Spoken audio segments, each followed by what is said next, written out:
All right, so now we have to start off with the next question, question number two, part B of this case. And let's see what the question is asking. It's a 12 marker now, and you can see on your screens कि ये 12 marker जो है वो तुम्हारे पास paper two में आएगा और तुम्हें इसको बहुत हाई क्वालिटी लिखना आना चाहिए। आहिस्ते आहिस्ते अब इसको हम प्रैक्टिस भी कर चुके हैं। अब देखते हैं क्या सवाल है।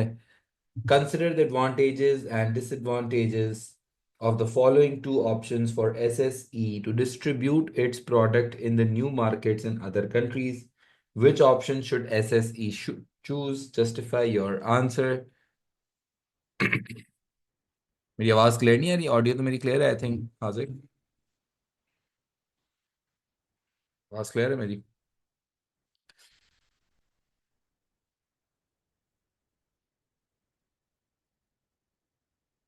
Okay. सही है। अच्छा, क्या दो ऑप्शन है हमारे पास? Justify your answer option number one ये है that sell direct to customers using SSE's websites. हम किसी नए मुल्क में जाके अपने हेलमेट सेल करना चाहते हैं एंड हम ये सोच रहे हैं कि दो ऑप्शन है हमारे पास। Option number one that we can sell direct to customers using SSE websites, and second option is to sell to large sports retailers in other countries, कि हम दूसरे मुल्कों में रिटेलर्स को बेसिकली ये चीज़ बेचें। ठीक है, दो ऑप्शंस है। We can just go for direct selling through our websites and second we can also use the retailers in between. ये तुम बता सकते हो कौन से टॉपिक का सवाल है ये? जितना हमने सिलेबस पढ़ा है, स्पेसिफिक एक वर्ड है जो तुम्हारे माइंड में आना चाहिए ये सवाल पढ़ के। Which topic is this question from?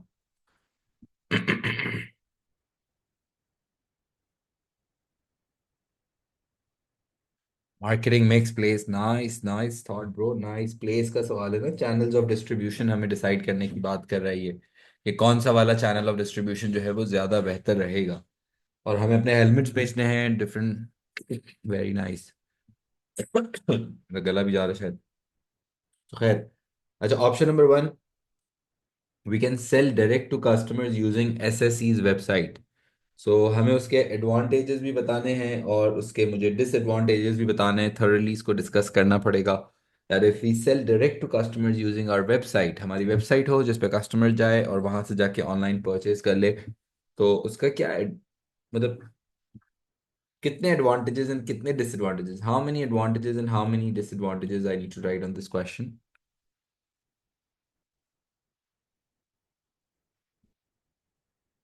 One each.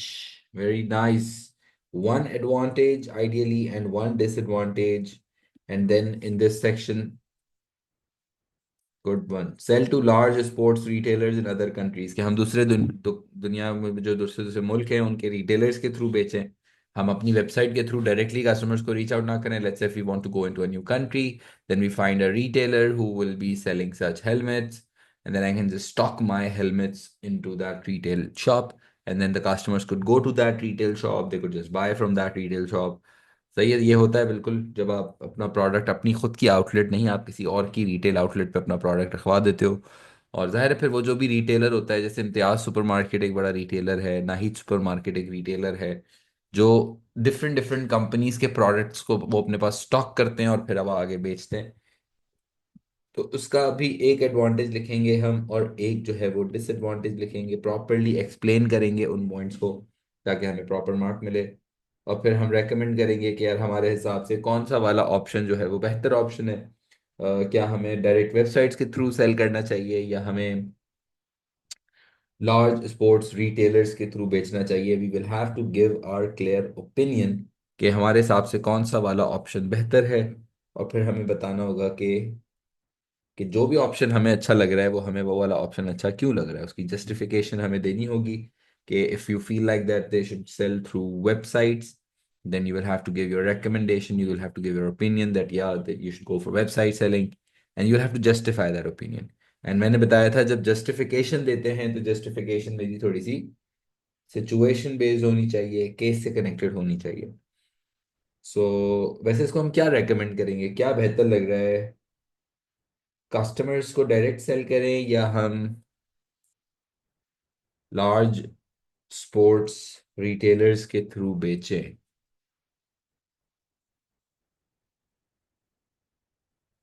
Justification भी सोचो।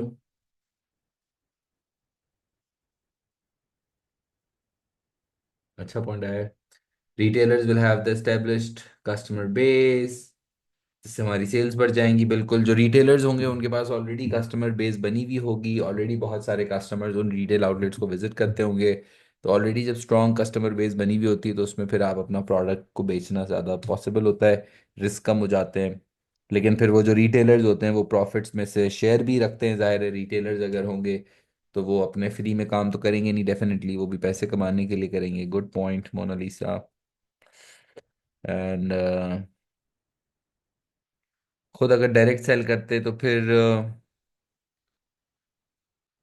अगर हम डायरेक्ट सेल करते तो फिर प्रॉफिट्स भी हम रख सकते थे। ठीक है। हाजिर क्या कह रहा है कि हमारा 25 साल से ब्रांड स्टेब्लिश्ड है, हम इतने सालों से चल रहे हैं, तो 25 नहीं 30 सालों से। We are operating since last 30 years. And अगर हम अ, खुद से बेचें तो उसको शायद मेंटेन करना आसान होगा।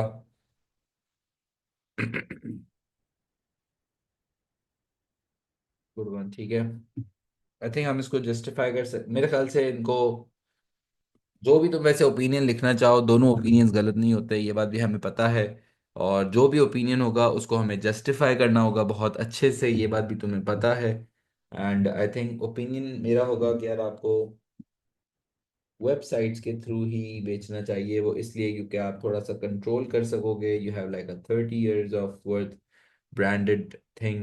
Now you need to go slow, maybe it will be a bit difficult, yes, but थोड़ा कंट्रोल और कस्टमर जो फीडबैक है, जो कस्टमर डेटा है, वो आपके पास होना चाहिए इनिशियली। क्योंकि जब कस्टमर आएगा आपके पास तो उसका डेटा, वो क्या चीज़ प्रेफर करता है, उससे वो तभी पॉसिबल है जब आप उसकी वेबसाइट के थ्रू से कनेक्ट करो। रिटेलर के पास अगर चला जाएगा तो वो कस्टमर तो फिर आपके पास कभी भी नहीं आएगा, वो तो चला गया ना। अब हमें कोई एक एडवांटेज सोच लेना है और एक डिसएडवांटेज सोच लेना है। एडवांटेज क्या लिखें? अगर हम वेबसाइट्स के थ्रू बेचते हैं तो फायदा क्या लिखूं मैं?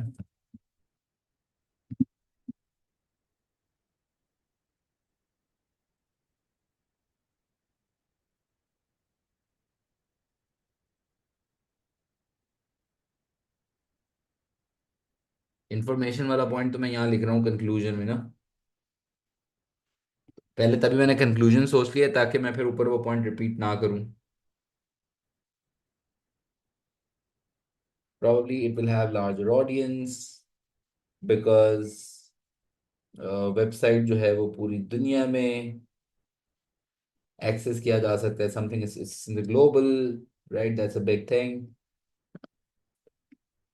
But the problem of doing this is कि उसके लिए आपको फिर वेयर हाउसिंग बहुत ज़्यादा करना पड़ेगा। एडमिनिस्ट्रेटिवली वो थोड़ा सा मुश्किल होगा क्योंकि कस्टमर्स के छोटे छोटे छोटे ऑर्डर्स आएंगे, आप हर ऑर्डर को अलग अलग डिस्पैच करोगे, अलग अलग प्रोसेस करोगे। रिटेलर होता तो शायद वो एक साथ ही इतना बड़ा स्टॉक हमें ऑर्डर दे देता, तो शायद it would have been easier to manage. और हाउएवर डिसएडवांटेज फिर रिटेलर का ये होगा कि वो फिर अपने प्रॉफिट मार्जिन्स रखेगा, तो हमारे प्रॉफिट मार्जिन्स कम हो जाएंगे बिकॉज उसका रिटेलर का भी कुछ ना कुछ कमीशन होगा।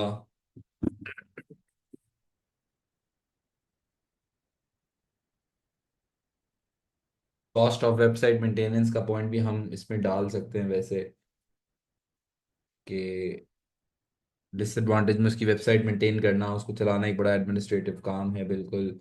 बट अगर हम रिटेलर के थ्रू बेचते हैं तो एडवांटेज ये होगा, एक्सेस टू मार्केट्स बहुत बेहतर हो जाएगा।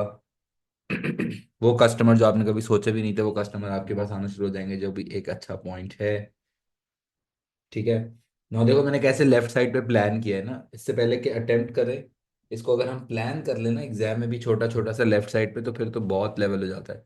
क्योंकि जब तुमने लिखना है ना तो कोशिश करनी है कि तुम्हारा माइंड ऐसा क्लियर बना हुआ हो कि तुम्हें लाइंस देख के समझ में आए कि कैसे लिखना है। अब अगर टोटल 12 मार्क्स है, now tell me, you tell me, if total is 12 marks and there are three parts in this question, so how many marks for this first part? How many marks for this first part? 4 marks। Good, 4 marks, इसका भी 4 marks. और इस 4 marks में मुझे advantage भी लिखना है, 4 marks. और इसका भी 4 मार्क्स। और इस 4 मार्क्स में मुझे डिसएडवांटेज भी लिखना है, 4 मार्क्स। और इस 4 मार्क्स में मुझे एडवांटेज भी लिखना है, 4 मार्क्स। और इस 4 मार्क्स में मुझे और डिसएडवांटेज भी लिखना है। तो एडवांटेज का कितना मार्क्स और डिसएडवांटेज का कितना marks? How many mark for writing an advantage and how many mark for writing a disadvantage? Two and two. Yes, good. And yes, perfect. One may I will state my point and then I will explain my point. I will state my point and then I will explain my point. See?